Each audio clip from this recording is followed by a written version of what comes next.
Speech भी दें तो कमांडो सर एक बार जोरदार तालियों के बीच रुकनी नहीं चाहिए तालियां। आ जाओ सर, आ जाओ। जिंदाबाद तरीके से पुनः स्वागत करते हैं जीवराज जी सर।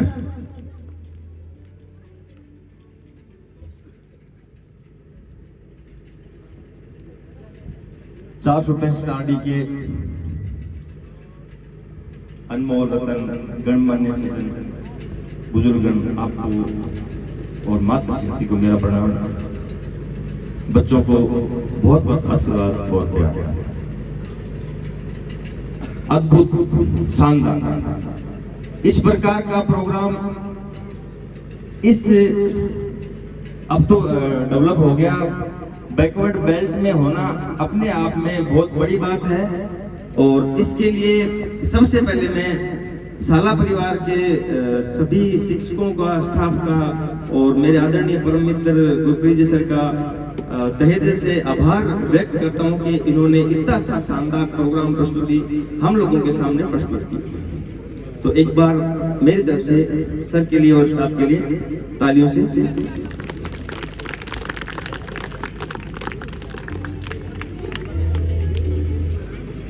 एक एक बूंद किसान की खेत में गिरती है, तब जाके बच्चों की परवरिश होती है, बच्चों के शौक पूरे होते हैं, बच्चों की एजुकेशन पूरी होती है।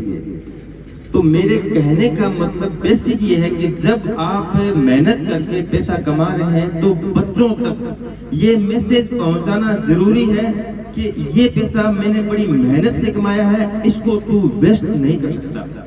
आज के समय हम माता पिता बच्चों को इतनी ज्यादा तवज्जो, सुख सुविधा दे देते हैं कि वो एक समय आता है कि अपने माँ बाप की जो परिश्रम की वैल्यू है वो भूल जाता है और उसका नाजायज फायदा उठाता है। कभी बाइक पे घूमता है, कभी बटन खोल रखी है, जुल्फें बढ़ा रखी है बड़ी बड़ी।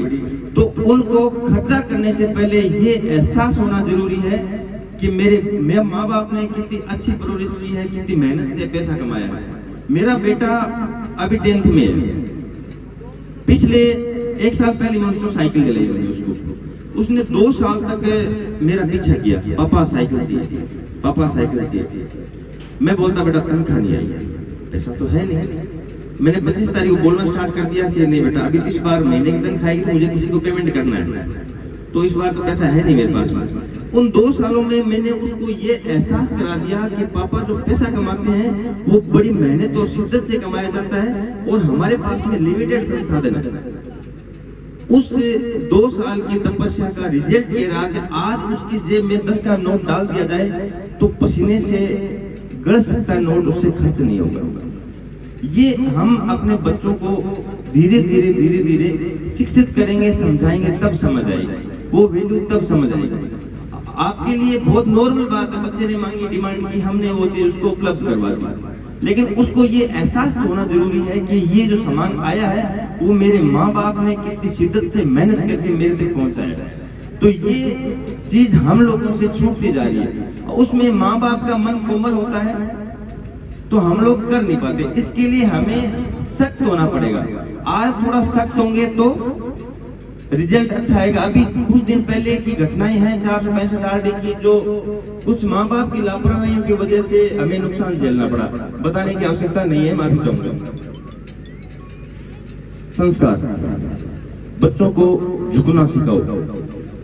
बच्चे आज झुकना सीखेंगे तो बड़े होकर उनको हैबिट पड़ेगी। अगर बड़े होकर आप उनको उपदेश देंगे, लेक्चर देंगे तो वो उपद्रवी बनेंगे। ये याद रखो, छोटी छोटी बातें हैं। क्योंकि मैं भुगत रहा हूँ, मैं खुद इस डिपार्टमेंट से जुड़ा हूँ तो कोशिश कर रहा हूँ और फील कर रहा हूँ। तो संस्कार जरूरी है बच्चों को शिक्षा के साथ में। इतना ऊपर मत लेके जाओ कि केवल शिक्षा शिक्षा शिक्षा। आज अगर आप अच्छी शिक्षा दे दोगे, संस्कार नहीं दोगे तो आप अपनी सेवा बुढ़ापे में नहीं करवा पाओगे। अगर संस्कार अच्छे दोगे, पढ़ाई थोड़ी कम दे पाओगे अपने घर की परिस्थिति के अकॉर्डिंग, तो आप अपने बुढ़ापे में सेवा करा पाओगे और समाज में अपना नाम रोशन करवा पाओगे। बात कड़वी है लेकिन सच्चाई है। तो इसलिए बच्चों की परवरिश उसी हिसाब से करें, ये मेरा आपसे निवेदन है। अगला है, जब 465 RD पे हमने शुरुआत की थी तो लोगों ने कमेंट मारे थे बावड़ो फौजी है थोड़ा पैसा कमा के लाया हुआ है, थोड़े दिन पैसे लगाएगा फिर चला जाएगा यहाँ से, ऐसे कमेंट मुझे सुनने को मिले थे। लेकिन मैंने जिंदगी में ये चीज सीखी है कि जब ठान लिया तो परिस्थितियां कुछ भी हो करना है और मरने तक करना है, लगा और रिजल्ट आपके सामने। पिछले 3 वर्ष में लगभग 125 के आसपास बच्चे गवर्नमेंट जॉब अचीव कर चुके हैं। वो बच्चियां, अनाथ बच्चियां, गरीब बच्चियां जो कभी सोच नहीं सकती थी, वो कोई दिल्ली पुलिस ज्वाइन कर रहा है, कोई आर्मी ज्वाइन कर रहा है। उनके सपने साकार किए इस जिद की वजह से। और ऐसा नहीं है कि मोटा अमाउंट लेके क्या, निःशुल्क। कल रात को लगभग 11:30 बजे अभी 465 RD के इस क्षेत्र में ट्रेनिंग किए हुए 13 बच्चे आर्मी में ज्वाइन हुए हैं।